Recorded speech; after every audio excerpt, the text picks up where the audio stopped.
Oke, kita mulai saja ya. Assalamualaikum warahmatullahi wabarakatuh. Waalaikumsalam warahmatullahi Waalaikumsalam wabarakatuh. wabarakatuh. Selamat sore. Bismillahirrahmanirrahim. Di pertemuan kali ini kita melanjutkan materi kita sebelumnya ya. Untuk pertemuan kali ini kita akan membahas tentang naive bias classification ya. Sebelum masuk ke materi, saya mengingatkan dulu bahwa untuk sesi online ini saya mencatat keaktifan mahasiswa. Jadi kalau ada mahasiswa yang mau bertanya atau menjawab, meskipun jawabannya keliru, itu saya catat ya, saya hargai sebagai keaktifan. Nanti di akhir semester, keaktifan mahasiswa akan direkap, kemudian dikonversi dan ditambahkan ke nilai akhir sebagai poin tambahan. Ya. Oke, kita mulai saja ya.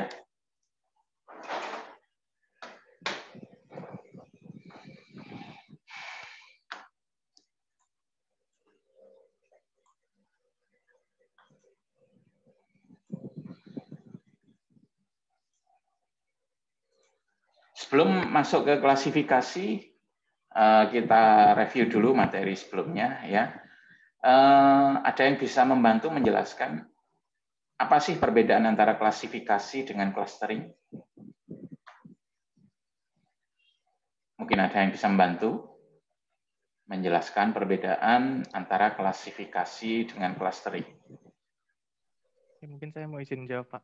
Silahkan, berapa NIM-nya? Saya NIM 19 1110 1110. Wahid. Ya. Jadi kalau clustering ini yaitu dilihat dari nilai terdekatnya. Jadi jarak terdekat. Kalau misalkan digambarkan di kayak graf gitu, nanti titik-titiknya yang paling dekat itu jadi satu klaster. Kalau misalkan klasifikasi itu sudah diketahui di awal dia itu kelasnya apa, lalu jadi tentukannya itu di awal gitu, nggak dari nilai kedekatannya kayak gitu, Pak. Oke, terima kasih Wahid. Ya, benar ya kata Wahid. Nah, jadi ini contoh ya. Untuk klasifikasi, data yang kita gunakan itu punya kelas. Jadi di sini kita punya sebuah data set ya, atributnya refund, marital status, kemudian taxable income ya. Nah, di sini ada kelas cheat yes, cheat no ya.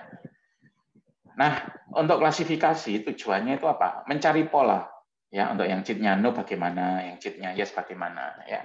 Sehingga nanti, nah ini kan dataset tentang pembelian kendaraan bermotor secara kredit ya.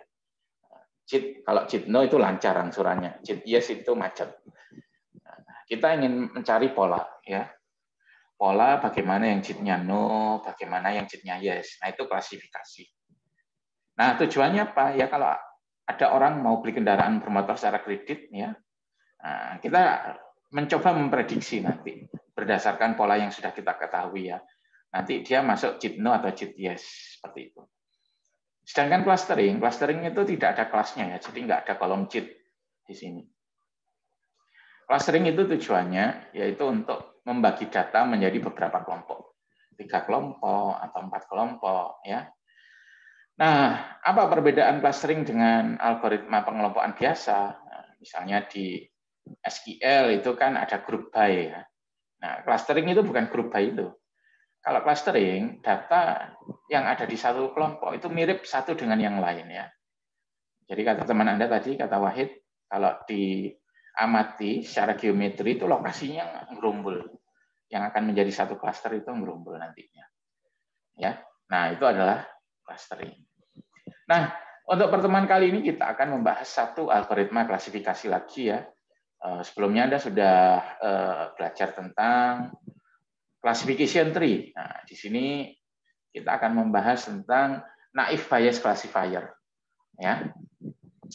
Jadi untuk naive bias classifier itu merupakan klasifikasi yang didasarkan pada teori probabilitas atau peluang ya. Nah, sebelum masuk kita akan membahas tentang probabilitas prior. Ada yang bisa membantu apa itu probabilitas prior?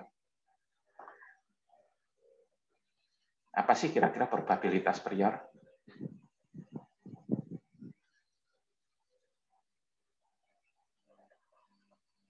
Silakan, mungkin ada yang bisa bantu. Nggak ada? Ya, saya deh, Pak. Silakan, Nanda. Ya, jadi seperti yang di PPT, probabilitas prior itu adalah probabilitas yang didasarkan pada proporsi suatu kelas atau jumlah populasinya. Oke, terima kasih. Bisa dijelaskan maknanya mungkin dengan bahasa sendiri? Apa maksudnya? Ya, itu juga udah dijelasin sih. Misalnya mahasiswa UNED terdiri dari 60% laki-laki dan 40% perempuan. Jadi probabilitas untuk laki-laki itu 0,6 dan untuk perempuan 0,4. Mungkin seperti itu, Oke, Pak. terima kasih. Jadi seperti itu ya. Jadi probabilitas prior itu probabilitas yang didasarkan pada proporsi suatu kelas pada populasi atau sampel. Ya, contoh misalnya mahasiswa UNED ya. Misalnya kita ingin nebak kelasnya adalah jenis kelamin. Ya, nah, misalnya kita ambil satu data, dia laki apa perempuan. Gitu. Nah, kalau kita pakai probabilitas prior, nah kita lihat berapa persen di UNED itu yang laki-laki dan berapa persen yang perempuan. Ya. Misalnya di UNED itu 60% laki-laki, 40% perempuan. Ya. Maka peluang jenis kelamin laki-laki itu 0,6. Ya. Terus peluang jenis kelamin perempuan itu 0,4. Nah, itu namanya probabilitas prior. Hanya didasarkan pada proporsi. Ya, di sana 0,6 ya karena 60%-nya laki-laki. Ya. Terus peluangnya perempuan 0,4 ya karena memang 40%-nya perempuan. Jadi kalau kita ambil satu secara acak, nah, kalau disuruh nebak ya kita ya pasti nebak yang paling besar kan kemungkinannya. Maka kita selalu nebak laki-laki. Ya. Kenapa? Ya peluangnya kan lebih besar. Nah itu namanya probabilitas prior. Ya. Oke, di sini kita punya dataset ya. Berapakah peluang cheat no, berapakah peluang cheat yes? Ada yang bisa bantu?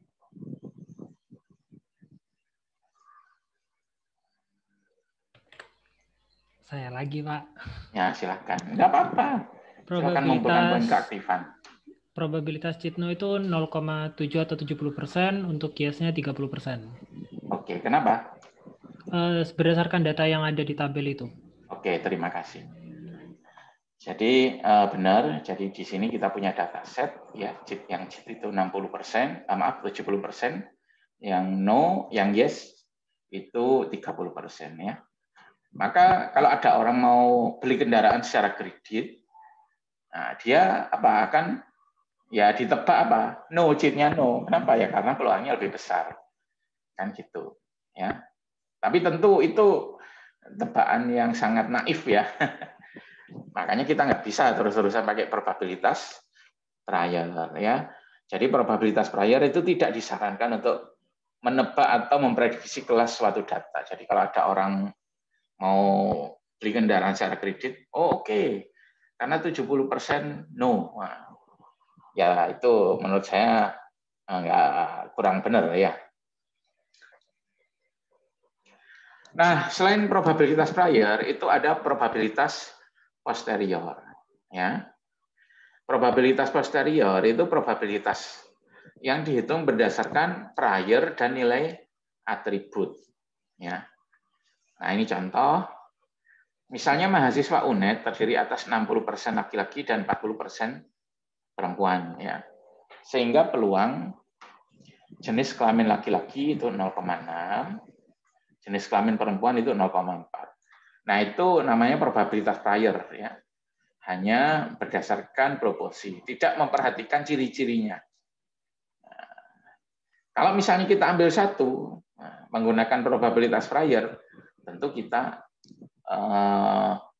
akan nebak dia laki-laki ya. Nah, kalau probabilitas posterior itu didapat dari probabilitas prior dimodif atau diolah ditambah dengan informasi dari atributnya ya. Contoh misalnya ada keterangan tambahan, kita ngambil satu mahasiswa ya. Ternyata ada keterangan tambahan bahwa mahasiswa yang kita ambil itu rambutnya panjang.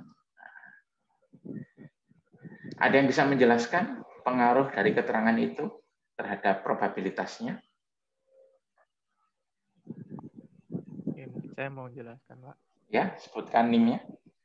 NIM-nya 191110. 1110.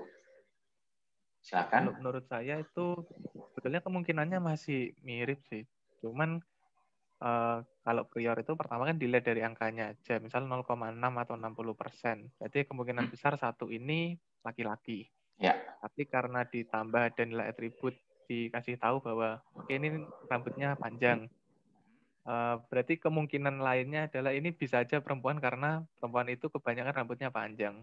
Iya, Tapi benar. nggak menutup kemungkinan juga kalau laki ada yang rambutnya panjang juga. Ya. Akibatnya terhadap probabilitasnya kira-kira. Apakah Berarti, Anda masih tetap megang 0,6, 0,4? nah itu enggak, Pak. Nanti di situ ada kemungkinan lain di mana saya mikirnya ini bisa jadi perempuan ini soalnya rambutnya gitu. panjang. Pengaruhnya apa? Awalnya mungkin 0,6, sekarang turun ya? Nah, sekarang bisa jadi 50-50, 50%. Iya. Atau malah 0,1. Soalnya kalau menurut saya mahasiswa UNED itu jarang banget yang rambutnya panjang yang laki-laki itu.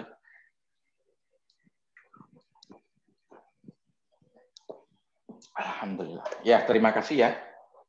Jadi dengan adanya keterangan tambahan, maka kita akan memodifikasi probabilitas prior tadi. Ya. Nah, itulah namanya probabilitas posterior ya. Jadi probabilitas posterior itu prior yang dimodifikasi dengan tambahan keterangan atribut ya. Ya. Jadi posterior itu seperti ini ya. Kalau yang prior itu seperti ini. Jadi probabilitas jenis kelamin laki-laki seperti itu aja. Probabilitas jenis kelamin perempuan ini ya. Perempuan. Nah, seperti itu saja ya. Nah, kalau posterior itu seperti ini ya. Jadi probabilitas jenis kelamin laki-laki jika ada keterangan rambutnya panjang. Probabilitas jenis kelamin perempuan jika ada keterangan rambutnya pendek. Ya. Nah, ini yang namanya probabilitas posterior. Peluang jenis kelamin laki-laki bila diketahui, jadi kenyataannya ya atau keterangan tambahan bahwa rambutnya panjang.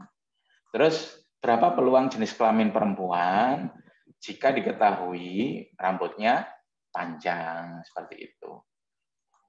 Nah, karena di UNED itu jarang ya laki-laki yang rambutnya panjang. Jadi kemungkinan maka nilai ini peluang dia laki-laki dengan keterangan tambahan rambut panjang itu akan menurun ya dibanding probabilitas prior yang awal. Peluang jenis kelamin laki-laki. Kenapa? Nah, karena saya jarang melihat mahasiswa laki-laki di UNED yang rambutnya panjang. Ya, akan menurun dia. Ya, misalnya awalnya 0,6, nah sekarang bisa jadi malah 0,2, bisa jadi ya. Kemudian untuk peluang bahwa dia perempuan, awalnya dia perempuan itu kan 0,4, ya. Terus kalau dengan adanya keterangan tambahan bahwa rambutnya panjang, maka bisa jadi peluang posteriornya, ya, bahwa dia perempuan dengan keterangan atau dengan kenyataan bahwa rambutnya panjang itu naik dibanding priornya. Awalnya 0,4 bahwa dia perempuan, nah sekarang bisa jadi malah 0,8 ya, bahwa dia perempuan karena adanya keterangan tambahan rambutnya panjang. Nah, seperti itu. Oke, sampai di sini mungkin ada yang ditanyakan.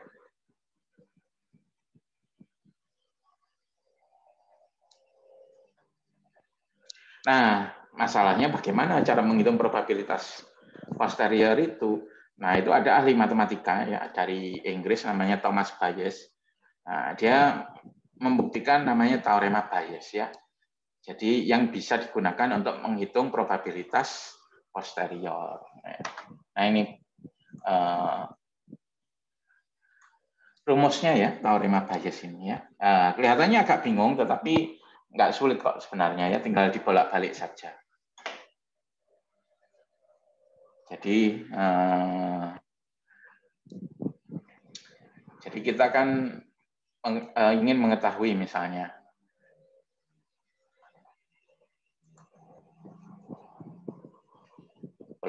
jadi yang kita ketahui di awal itu peluang jenis kelamin sama dengan laki-laki, ya.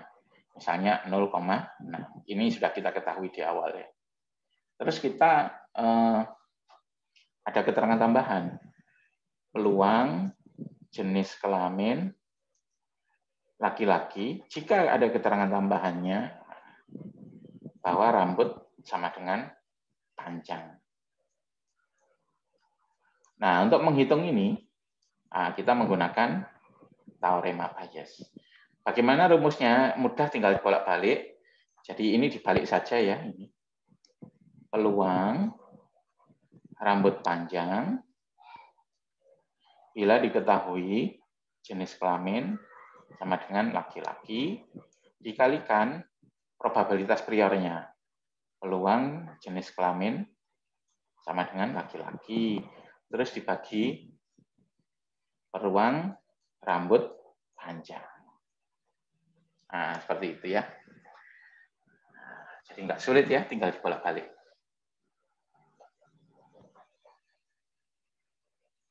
Ya, jadi priornya seperti ini. Terus ada keterangan rambut panjang ya. Sehingga pertanyaan kita berapakah probabilitasnya kalau ini ya. Jenis kelamin laki-laki kalau ada keterangan tambahan rambut panjang. Nah, untuk penguraiannya seperti ini ya. Ini dibalik. Nah, ini dibalik ya. Ini dibalik. Ini probabilitas prior. Nah, ini peluang rambut panjang. Ya. Nah, untuk yang perempuan sama ya. Awalnya kan peluangnya perempuan itu 0,4. Terus ada keterangan rambut panjang. Nah, jadi pertanyaannya berubah menjadi seperti ini. Berapa peluang jenis kelaminnya perempuan bila diketahui ada keterangan tambahan bahwa rambutnya panjang? Nah, ini tinggal dibalik saja. Ini dibalik, terus ini priornya yang perempuan, dibagi peluang rambut panjang. Seperti itu. Nah, kita akan menentukan atau mencari mana yang paling besar. Ya, mana yang paling besar. Mana yang paling besar, maka akan kita tebak itu. Karena probabilitasnya lebih besar. Jadi kalau peluang jenis kelamin laki-laki diketahui rambut panjang lebih besar, maka kita nebak laki-laki. Tapi kalau peluang jenis kelamin perempuan diketahui rambut panjang, maka kita akan nebak perempuan. Ya.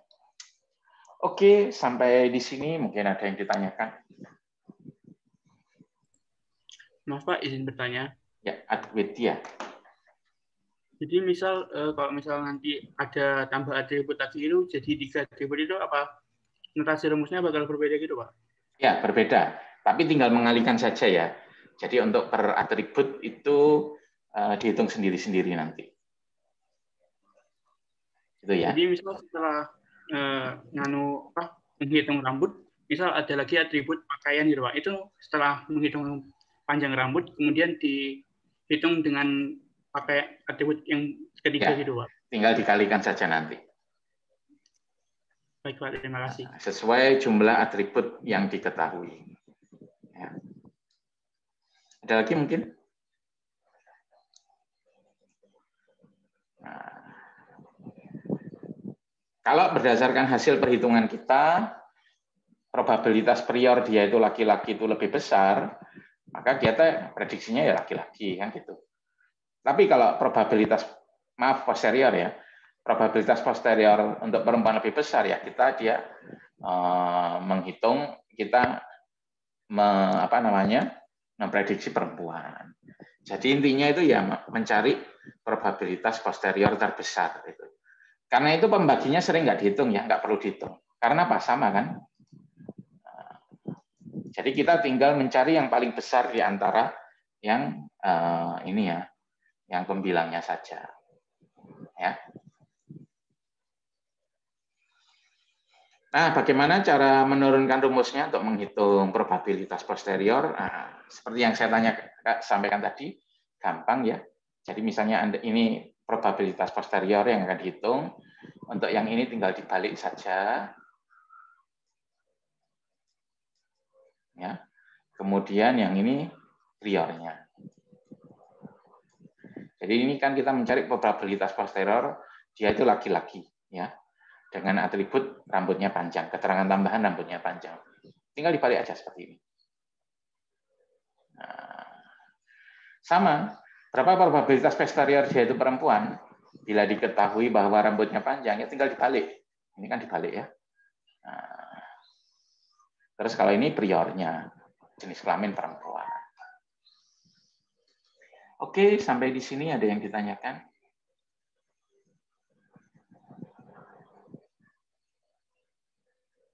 Nah, bagaimana kalau atributnya banyak? Nah, seperti yang ditanyakan teman Anda tadi, ya. Ini itu kan untuk rumus untuk atributnya 1. Bagaimana kalau atributnya banyak, atributnya n? Nah, gampang aja. Untuk ininya, ini namanya evidence ya. Evidence itu kita pecah satu persatu. Nah, jadi ini untuk atribut 1, ini untuk atribut 2, ini untuk atribut 3. Sama polanya dibalik. Ya, dibalik. Terus ini untuk priornya. Jadi kalau atributnya ada 3, perhitungan untuk ininya itu satu-satu dikalikan. Ya. Oke, sampai di sini ada yang ditanyakan? Nggak ada? Nah, ini contoh soal ya. Kita punya dataset seperti ini, ya. Atributnya ada 3, Rifan, kemudian marital status, kemudian taxable income ya. Kelasnya adalah if it yes, if it no. If it yes itu dia nunggak ya. Kalau if it no, dia pembayarannya lancar. Nah, sekarang hitung probabilitas prior untuk if it no, peluang probabilitas prior untuk if it yes. Ada yang bisa bantu?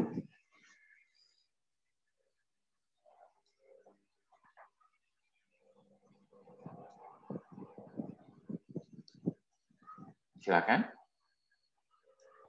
Mungkin saya ingin mencoba menjawab, Pak. Yusrian, silakan. Ya. Jadi untuk data yang didapat dari tabel itu karena tabelnya datanya 10, yang no itu 7 dan yes itu 3. Iya jadi 0,7 sama 0,3, Pak. Oke, yang 0,7 yang if it apa? Yang 0,7 itu no. Oke. Saya tuliskan dulu dari Yusrian. Baik, Pak. Ini 0,7, ini 0,3. Terus saya tanya lagi, kalau ada orang pembeli mau melakukan pembelian kendaraan bermotor secara kredit, dikasih nggak sama Yusrian? Kalau pakai prior saja. Bagaimana, Pak? Maaf. Kalau ada orang beli kendaraan bermotor secara kredit ya, kalau pakai perhitungan probabilitas prior saja, dikasih nggak sama Yusrian? Karena refundnya itu no-nya lebih besar, kemungkinan tidak. No itu lancar. Oh, berarti ya, Pak. Oh ya, oke, terima kasih ya. Oke. Sama-sama. Jadi kalau pakai no saja, prior saja ya dikasih. Kemudian ada keterangan tambahan ya, pembeli tersebut ternyata nilai refundnya no. Nah, ini kita pakai satu atribut dulu ya. Nah, ini keterangan tambahan ya, Anda perhatikan di sini. Di sini kan refundnya banyak yang no-nya ya. Nah, artinya ya probabilitasnya itu akan berubah sekarang. Jadi probabilitas bukan prior lagi ya, tetapi berapa probabilitas if it-nya yes. Terus data yang kita ketahui adalah refund. Dia ternyata refund sama dengan no ya. Terus berapa probabilitas if it no bila diketahui refund sama dengan no. Seperti itu ya. Jadi ini probabilitas prior awal tanpa ada keterangan apa-apa. Terus tiba-tiba ada keterangan bahwa orang yang mau beli itu refundnya no. Artinya pernyataan kita harus diubah ya tentang probabilitas. Yang kita tanyakan adalah berapa probabilitas if it yes atau curang bila keterangan tambahannya yang terjadi itu refundnya kan no. Terus yang kedua, berapa peluang dia curang if it no, pembayarannya lancar bila kenyataannya adalah refund no. Kenyataannya kan Rifan no ya. Ada yang bisa membantu ini? Bagaimana rumusnya?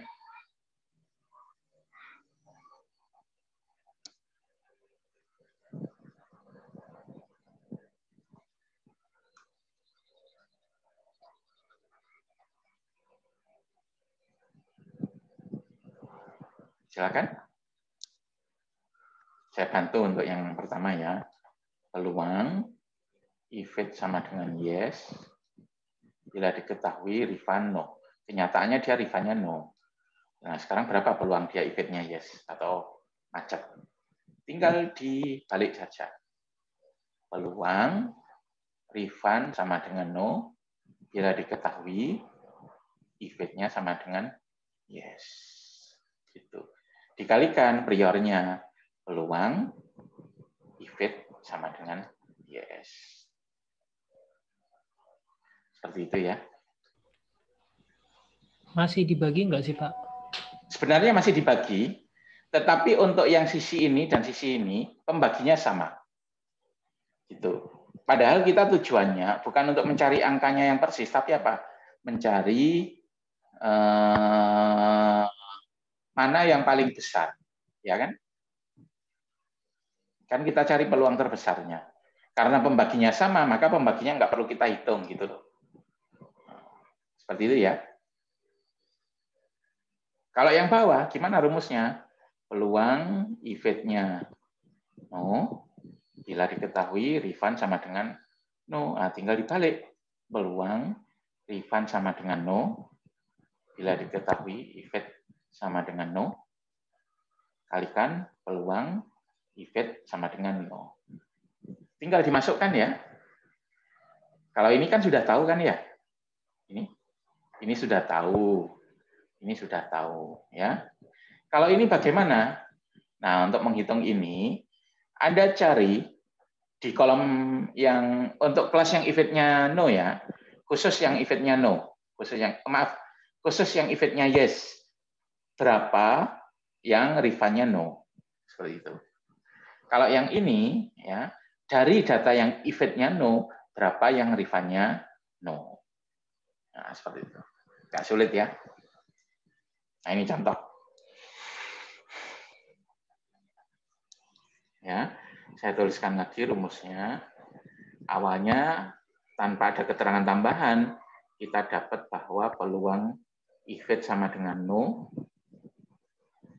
0,7 ya. Peluang if it sama dengan yes 0,3. Ini tanpa keterangan tambahan. Terus ada keterangan tambahan bahwa Rifan sama dengan no. Nah, artinya peluangnya kan bisa berubah ya. Pertanyaannya sekarang adalah berapa peluang if it sama dengan no bila kenyataannya Rifan-nya no ya. Dan peluang if it sama dengan yes bila kenyataannya Rifan-nya no. Untuk menghitung ini tinggal dibalik ya. Peluang Rifan sama dengan no bila diketahui if it sama dengan no dikali peluang if it sama dengan no. Ya. Kalau yang ini peluang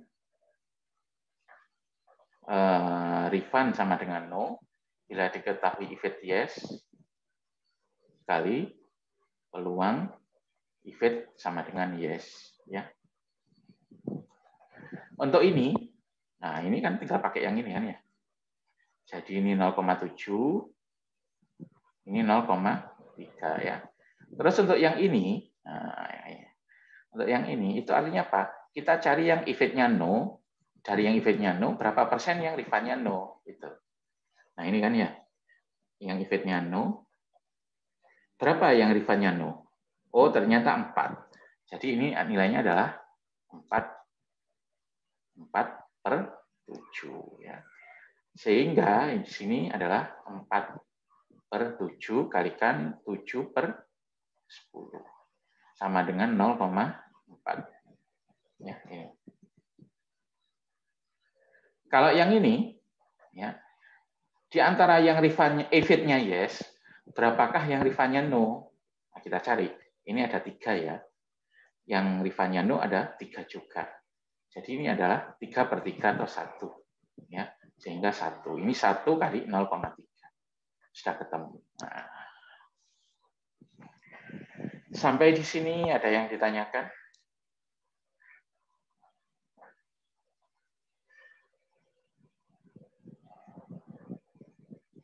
Jadi ini merupakan, kalau ini prior itu tanpa keterangan apa-apa, ya, berdasarkan proporsi saja. Yang no ya 0,7 gitu. Yang yes ya 0,3. Ya. Kalau ini kita hitung posterior ya. Setelah ada keterangan tambahan bahwa Rifan sama dengan no. Ada yang tanyakan sampai di sini? Nggak ada? Oke, tadi 1 atribut ya. Nah, sekarang 2 atribut. Kalau yang tadi diketahui bahwa Rifan-nya no. Nah, kalau ini diketahui Rifan no dan single. Nah, jadi kalau yang tadi atributnya cuma ini. Terus kalau yang sekarang atributnya Rifan-nya no. Kemudian dia marital statusnya adalah single. Ya. Nah, bagaimana caranya? Nah, jadi ini keterangan yang diketahui ya. Rifan sama dengan no. Marital status single. Artinya, yang kita hitung apa? Berapa peluang dia Evit no dan berapa peluang dia Evit yes dengan keterangan ini, kan gitu. Jadi berapa peluang Evit sama dengan no bila diketahui Rifan sama dengan no dan marital status single ya. Terus yang kedua berupa peluang dia Evit sama dengan yes bila diketahui Rifan sama dengan no, marital status single. Seperti ini ya. Nah, rumusnya bagaimana? Tinggal dibalik saja. Dan kita hitung satu-satu. Ya, jadi untuk per atribut hitung satu. Seperti tadi aja. Nah, gimana rumusnya? Peluang Rifan sama dengan no, kan dibalikinnya. Bila diketahui E sama dengan no, kalikan peluang marital status sama dengan single bila diketahui Evit sama dengan no. Nah, kalikan priornya peluang Evit sama dengan no. Kalau yang ini dibalik saja. Peluang Rifan sama dengan no bila diketahui Evit sama dengan yes ya. Kalikan peluang Rifan marital status sama dengan single bila diketahui Evit sama dengan yes, kalikan priornya peluang Evit sama dengan yes. Seperti itu aja. Ya. Sampai di sini ada yang ditanyakan? Mau tanya, Pak? Ya. Berarti untuk yang marital status sama Rifan-nya itu nggak perlu dihitung ya, Pak? Yang dihitungnya cuma Evit sama Rifan, Evit sama marital status saja ya, Pak? Gimana? Antara marital status sama Rifan itu nggak perlu dihitung kemungkinannya juga berarti, Pak? Hitung sendiri-sendiri ya. Jadi seolah-olah dia atribut yang terpisah. Oh gitu, ya. Iya. Makanya tinggal dikalikan. Dia ngitung sendiri. Barusan Wahid Asidiki ya? Iya. Oke. Ini dihitung sendiri kan, ini khusus untuk Rifano kan? Ini untuk marital status single gitu. Tinggal dikalikan. Oh ya. Gitu. Saya pikir marital sama Rifan-nya bakal dihitung juga. Oh enggak, ya terpisah dia. Ya. Oke. Nah, tinggal dimasukkan aja ya. Nah, ya.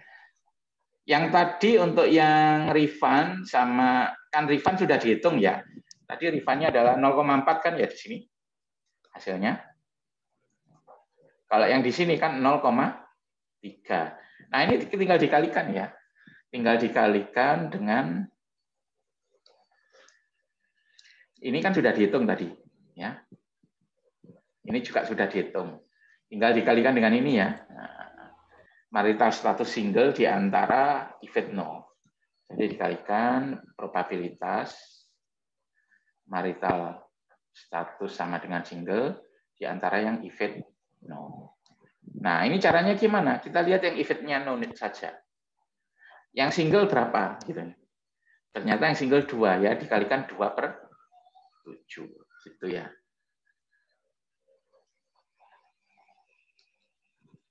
Terus untuk yang ini, nah, ini kan tadi sudah kita hitung ya, nggak usah kan ya, hasilnya kan 0,3. Tinggal ngitung ini aja, marital status single di antara yang eventnya yes. Nah,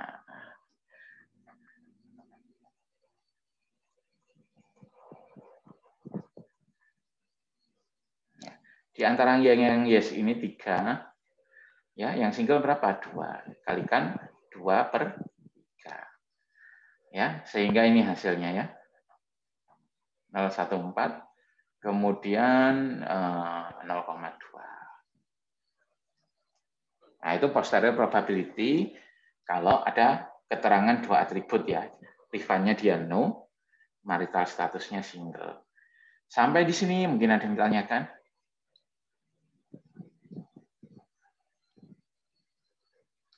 Nggak ada? Nah, ternyata ada keterangan tambahan lagi. Ya. Keterangan tambahan lagi bahwa dia adalah rifannya no, ya. Kemudian marital statusnya sama dengan single. Kemudian ternyata penghasilannya, taxable income-nya adalah $110.000.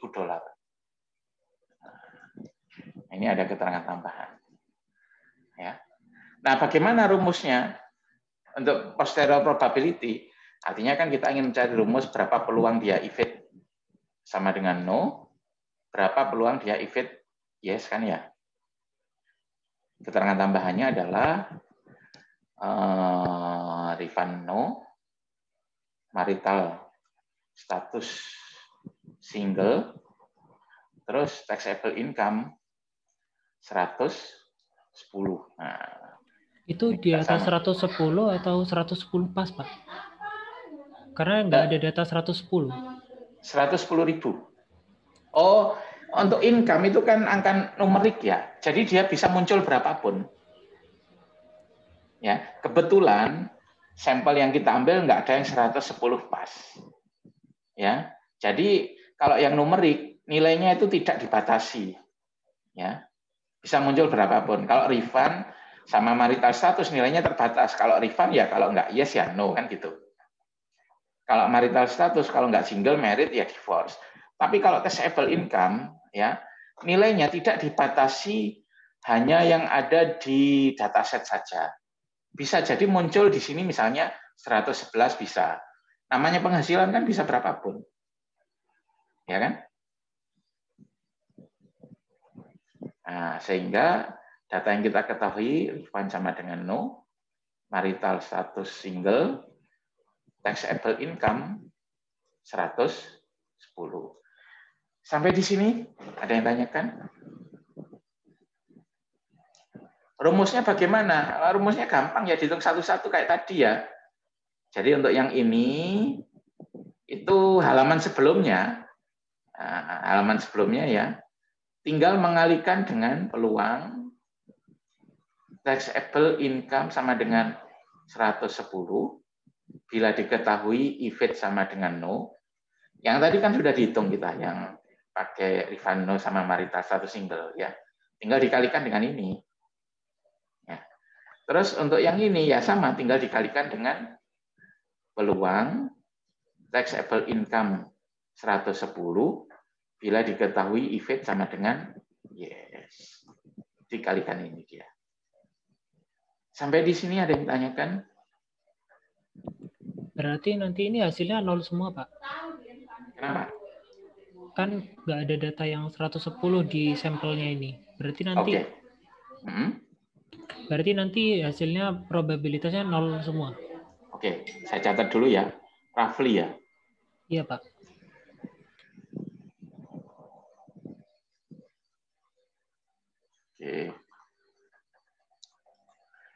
Nah, untuk atribut yang seperti ini kan atribut numerik yang kontinu ya. Kita menghitungnya tidak sama caranya. Jadi kita menghitungnya menggunakan Gaussian probability density function.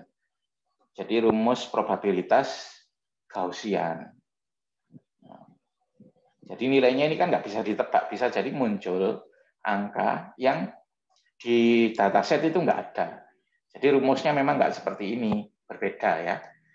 Nah, kalau yang khusus untuk yang income ya, income. Ya, itu juga berlaku untuk yang lain juga, misalnya berat badan, tinggi badan. Nilainya kan bisa berapapun angka. Nah, itu Anda menggunakan Gaussian itu ya. Nah, kita pakai rumus seperti ini ya. Jadi yang jadi masalah kan bagaimana cara menghitung probabilitas taxable income 110 kalau bila diketahui eventnya no, dan berapa probabilitas taxable income 110 bila diketahui event sama dengan yes, kan gitu aja. Ya, Anda masukkan ke rumus ini. Ya. Nah, sekarang ya, untuk yang eventnya no, itu Anda yang ini ya, yang ini aja. Yang data yang eventnya no ya. Untuk A di sini adalah 110. Ya. Jadi untuk kasus yang ini ya, A itu 110. Ya. Kemudian untuk ini itu rata-rata. Itu rata-ratanya. Jadi untuk yang eventnya no, Anda hitung rata-rata income-nya. Nah, di sini rata-ratanya 110. Ya. Kemudian untuk yang ini itu merupakan varian ya. Varian. Nah, variannya dihitung hanya dari data yang eventnya no. Ini. Jadi dari ini aja. Nah, variannya adalah 2,975. 2975. Tinggal dimasukkan ke sini. Kita sudah tahu nilainya A110 jelas. Mu itu rata-rata dari income ini, khusus untuk yang eventnya no. Ya. Kemudian untuk variannya itu Anda bisa menggunakan fungsi Excel atau di Python. Nah, dihitung dari variannya ini. Ya. Varian ini. Ini 2975. Dimasukkan ke sini semua. Ya. Ini kan sudah tahu ya. Maaf, ini rumusnya keliru ya. Ini seharusnya di akar juga. Nah, seperti itu. Jadi yang bawah adalah akar ini 2pi, gitu ya. Nah, ini sudah bisa masuk E. Nah, mungkin ada yang masih bingung E. E itu bilangan Euler. Bilangan Euler itu sekitar 2,7 berapa. Gitu ya. Seperti itu. Nah, setelah dihitung ternyata kita dapat peluangnya adalah ini. Nah, tapi ternyata tadi dicek oleh Pak Tio keliru ya. Mungkin saya salah memasukkan rumus Excel-nya. Oke, sampai di sini ada yang tanyakan? Untuk yang ini gimana? Yang mudah ya. A-nya berapa? A itu sama 110. Kemudian mu itu rata-rata dari yang yes. Nah, ini. Ya. Rata-rata dari yang yes. Kemudian variannya itu juga rata-rata varian dari yang datanya yes ini. Ini kami yang datanya yes. Tinggal dimasukkan ke sini. Hasilnya adalah ini. Ya. Nah, setelah ketemu, tinggal dikalikan lagi ke yang rumus tadi, yang barusan itu loh. Ya, sehingga tinggal dikalikan semua. Nah, setelah ketemu, posterior probability-nya kita ambil yang paling besar. Sampai di sini ada yang ditanyakan? Oh iya Pak, saya mau tanya. Untuk nilainya varians yang 2,975 itu tadi dari mana ya? Varian itu rumusnya ini. Maksudnya apa, sudah ditetapkan atau kita tadi itu nyari? Enggak, varian itu dihitung ya. Jadi contoh misalnya kita mencari ini ya, probabilitas TI sama dengan 100 ya. Bila diketahui 110, maaf tadi 110.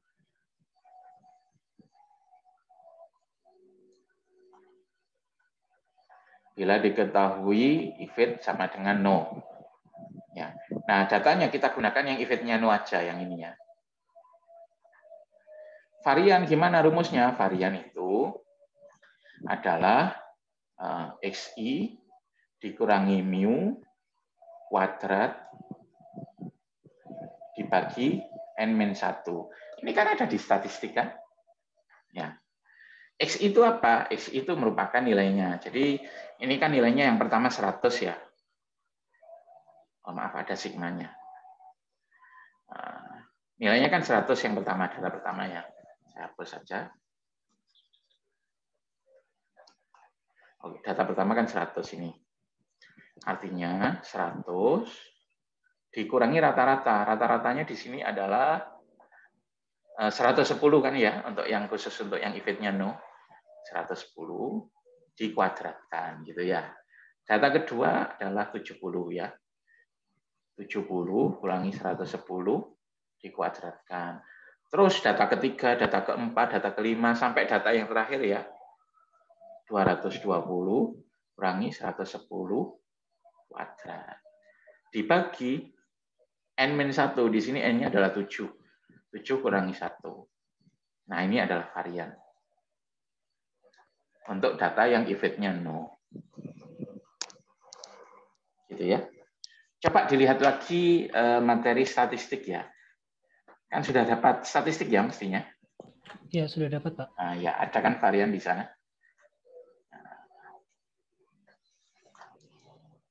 Ada yang tanyakan lagi? Mungkin yang lain?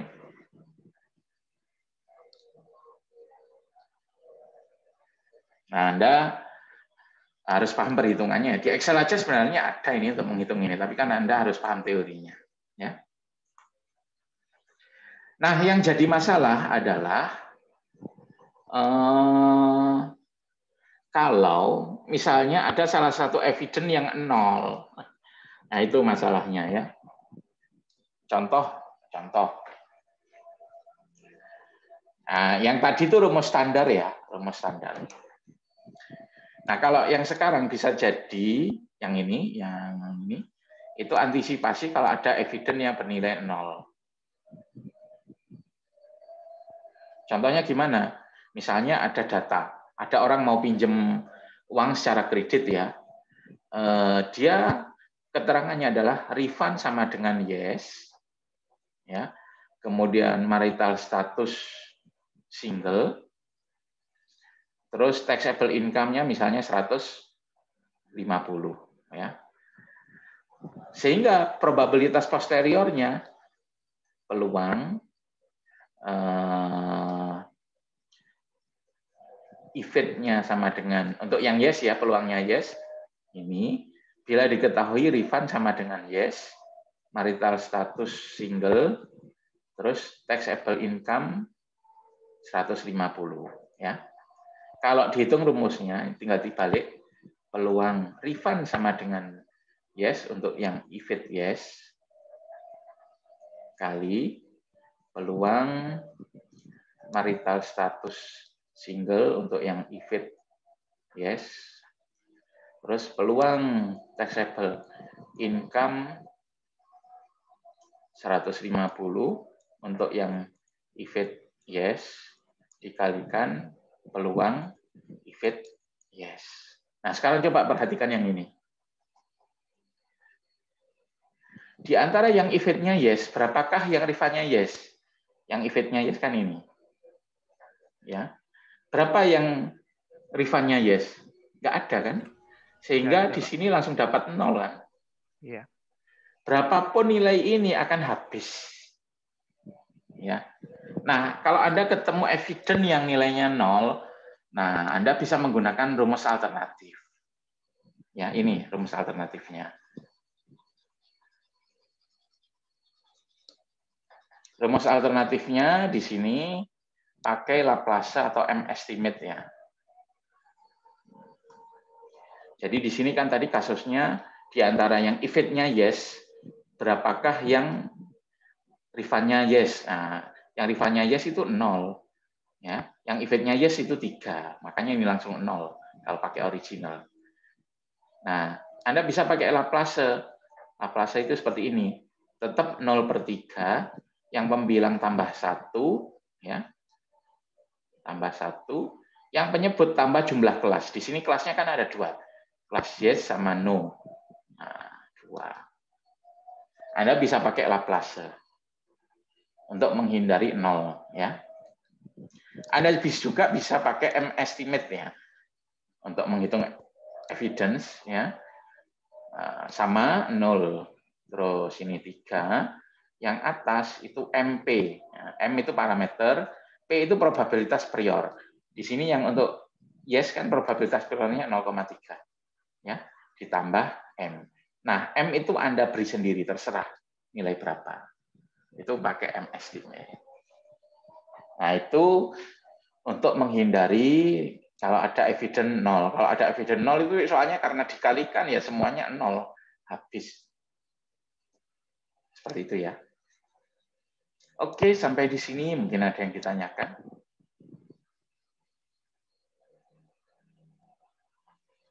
Nggak ada? Ya. Karena nggak ada yang ditanyakan, mungkin kita cukupkan sampai di sini saja ya. Apalagi insya Allah nanti malam kan kita sudah mulai tarawih ya. Selamat menjalankan ibadah puasa ya. Semoga kita semua diberi kesehatan, pertolongan Allah untuk menjalankan ibadah dengan baik, dan semoga nanti ibadah kita diterima ya oleh Allah ya. Barokahnya bulan Ramadan, semoga kita semua cita-citanya yang baik itu akan sukses terlaksana ya. Kita akhiri. Assalamualaikum warahmatullahi wabarakatuh. Waalaikumsalam warahmatullahi wabarakatuh. Terima kasih Pak.